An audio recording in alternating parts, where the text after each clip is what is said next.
రెండవ రాశి వృషభ రాశి. వృషభ రాశి వారికి 2025 సంవత్సరం మార్చి నెల ఏ విధంగా ఉండబోతుందో గురువు గారి మాటల ద్వారా తెలుసుకుందాం. తులా వృషభయోర్భృగు. ఈ వృషభ రాశి అంటే తులా వృషభ రెండు రాశులకు కూడా శుక్రుడే అధిపతి. కానీ మనం ఇప్పుడు చెప్పుకుంటోంది 2025 సంవత్సరం మార్చి నెల రెండవ రాశి వృషభ రాశి. వృషభ రాశికి అధిపతి శుక్రుడు. ఈ శుక్రుడు వృషభ రాశిలో ఉన్నాడు. వృషభం అంటే ఎద్దు. ఎద్దువరు ఆ ఎద్దు పైన వీపు మీద ఓ శివలింగం ఉంది. మరి ఈశ్వరుడు యొక్క వాహనం. అజామధ్యే ద్విజామధ్యే దంపత్యో గురు శిష్యయో అని నంది ఈశ్వరుల మధ్య, ఆవు దూడ మధ్య, భార్యాభర్తల మధ్య, గురువు శిష్యుల మధ్య పోతే అంత పాపం ఇంకోట్లేదు. కాబట్టి శృంగ మధ్య కొమ్ముల మధ్యగా ఈశ్వరుడు దర్శనం చేసుకోవాలి. ఈశ్వరుడు ఎవరు? ఐశ్వర్యాన్ని ఇచ్చేటువంటి వాడు. ఈ ఐశ్వర్యం రావాలంటే ముందు నందీశ్వరుడి దగ్గర మరి ఎలంచెయ్యి అట్లా పెట్టి ఆ కొమ్ముల మధ్యలో నుంచి శివదర్శనం చేసుకోవాలి. మరి ఆ వృషభం ఒకప్పుడు మన పంటలు పండాలంటే దున్నింది ఆ ఎద్దే, మన తీసుకెళ్ళటానికి బండ్లకు కట్టింది ఆ ఎద్దే, ఆఖరికి నూనె తీసే గాలుకి అదే ఎద్దు, మరి సున్నపు గాలికి కూడా అదే ఎద్దు. మన అన్నిటికీ ఉపయోగపడ్డ ఎద్దు పోయింది, ట్రాక్టర్ వచ్చింది. కాబట్టి అటువంటి వృషభానికి సంబంధించిన ఎద్దు వృషభ రాశి. వృషభ రాశికి శుక్రుడు అధిపతి. ఆ శుక్రుడు ఏకాదశంలో ఉన్నాడు. ఆ శుక్రుడు ఏకాదశంలో ఉండడం చేత వివాహాది శుభకార్యాలు జరగటానికి బాగా అవకాశం ఉంది. అటువంటివి జరగాలంటే మరి వృషభ రాశికి ఏకాదశంలో బుధుడు, శుక్రుడు, రవి, రాహువు ఈ గ్రహాలు మొత్తం 6 గ్రహాలు పడ్డాయి. ఈ 6 గ్రహాలు విపరీతమైన బలాన్ని, విపరీతమైన శక్తిని జీవితంలో ఎప్పుడు మర్చిపోక ఆ రోజు ఇంత సంపాదించానయా, ఇంత దానం ఆ డబ్బులు వస్తే దానం చేశానని చెబుతాడు. ఇవన్నీ ఎప్పుడో ఒకరోజు జరుగుతుంది.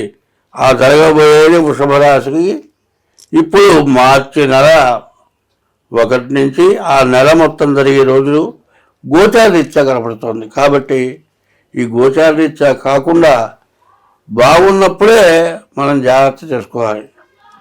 బియ్యం మంచి బియ్యం వచ్చినాయండి. కొంతమంది మా వాళ్ళలో కొంతమంది ఉన్నారు, ఆ బియ్యం దాచిపెట్టుకొని స్టోర్ బియ్యం వండుకు తింటారు. ఆ బియ్యం ఉండేప్పుడు పురుగులు పడిపోతాయి.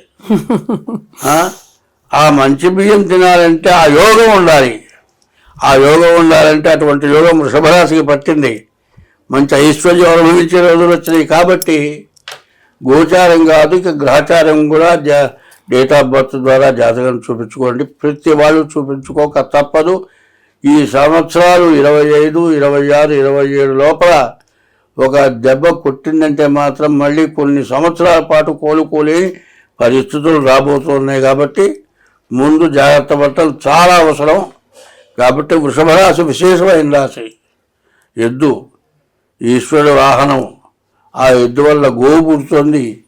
గోవు మహాలక్ష్మి. వృషభం అంటే ఈశ్వరుడే, సాక్షాత్ పరమేశ్వరుడు. తర్వాత ఏకాదశి రుద్రులు 11 మంది. ఈశ్వరుడు తర్వాత రాబోయే నందీశ్వరుడే ఈశ్వరుడు అవుతాడు. కాబట్టి అటువంటి ఈశ్వరుడు ఐశ్వర్యం ఇచ్చేటువంటి రాశి వృషభ రాశి. ఈ వృషభ రాశికి శుక్రుడు అధిపతి. ఈ శుక్రుడు వల్ల వివాహాది శుభకార్యాలు జరగటానికి, వ్యాపారాలు బాగా సాగటానికి, చదువు బాగా రావటానికి, హస్త సాముద్రికంలో రవిరేఖ అంటే అది లేకపోతే వాడి చదువు లేదు, వాడి ఉద్యోగం లేదు, సంపాదన లేదు, వాడికి కీర్తి అనేది లేదు. శిరోరేఖని ఉంటుంది. ఆ శిరోరేఖ నీకు మంచి గొప్పతనం వచ్చినప్పుడే ఆ శిరోరేఖ ఉంటుంది. మరి రవిరేఖ, శిరోరేఖ ఉన్నవాడు గొప్పవాడు అవుతాడు. అటువంటి రాశి వృషభ రాశి. ఈ వృషభ రాశికి ముందు ప్రత్యేకించి డేట్ ఆఫ్ బర్త్ ద్వారా మీ జాతకం చూపించుకోండి. కావాలంటే ముందుగా కింద మా ఫోన్ నెంబర్ ఉంటుంది, దానికి డేట్ ఆఫ్ బర్త్ లేకపోతే హస్త సాముద్రిక ద్వారా అయినా జాతకం చెప్పడం జరుగుతుంది.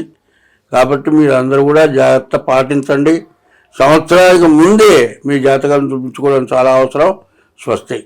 ధన్యవాదాలు గురుగారు.